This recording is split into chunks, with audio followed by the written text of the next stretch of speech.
First, my opponent said that the speed of my delivery affected his ability to hear my arguments. First, my speech wasn't even delivered at a rapid pace. 2, he gets more than 24 hours to listen to my speech and analysis. Therefore, this is not a reason to vote negative. 3, classic debate rules allow any delivery method. Therefore, there were no rules broken, and thus this isn't a voter go on case. My solvency considered. He says that because the UN can do the plan doesn't mean the UN should or will do the plan. Linked to my plan is to pass the Universal Declaration of Animal Welfare. This stops international killing of sentient marine wildlife. Extend my solvency. This means that the countries will be shunned for killing dolphins and whales. This means that there's no double standards. This is my UN evidence extended on the flow. Under my framework, the UN will pass the declaration to FIA. Since he reads no evidence and says that why FIA is bad, you reject this argument on the flow. He dropped my solvency on Japanese economic pressure, which will cause social change in Japan. I've proven what my plan solves. His burden is the negative was to prove how my plan should be passed, and he failed to show that. This is why you voted for me. This is my shout. Evidence extended on the flow. Go to corruption. He completely dropped this. Japanese government is corrupt towards the subject. He dropped my argument that the UN is the only one who can override the corruption and corrupt actions of Japan. This shows that the UN is an essential actor in this debate. This is another reason you vote for the affirmative. Voting affirmative stops international corruption from spreading to smaller countries that Japan has paid for in international communities such as the United Nations International Whaling Community. Go off case. He said that the hunt isn't death and most dolphins are sold to dolphinariums. This doesn't make the situation any better. Death or capture are equally inhumane. This is Zimmerman 14. We as humans tell ourselves that capture and not death is much more a humane method than the hunt.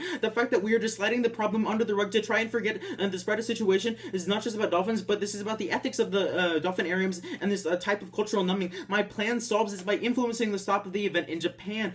Go on line by line. He says that only 500 are driven into the club and less than 100 are killed or captured, and the rest are released. While he cites a U.S. affiliated source, his author got their information from the Taiji community. Extend O'Berry, the government and fishermen are extremely corrupt when it comes to the subject of media and tourism. Using this card with detrimental to his case. Check the bias of the CNN card. This evidence should be disregarded. Fishermen are infamous for lying about the extent of the hunt. He says that dolphins are not covered by lawmaking, and therefore the event is not illegal. However, this debate should be considered not as much of the technical side, but as the ethical side as well. Cross upon my argument that every society should be held to a certain standard, which he doesn't answer in his speech. This is my solvency of passing the Universal Declaration of Animal Welfare. He says that the UN has no right to set a ban or law. Linked term. My plan doesn't set a random regulation. I merely passed the Universal Declaration of Animal Welfare. He says that methods of killing are harmless and lead to instant death. Well, once more, his sources is biased. Extend O'Berry, the dolphins are repeatedly stabbed until they bleed to death on cultural relatives. But he said that 45-year tradition should be considered an actual tradition. However, he doesn't give a real impact to why this argument matters in your judging process. Even if he wins this contention, I still outweigh on my corruption and my solvency contentions.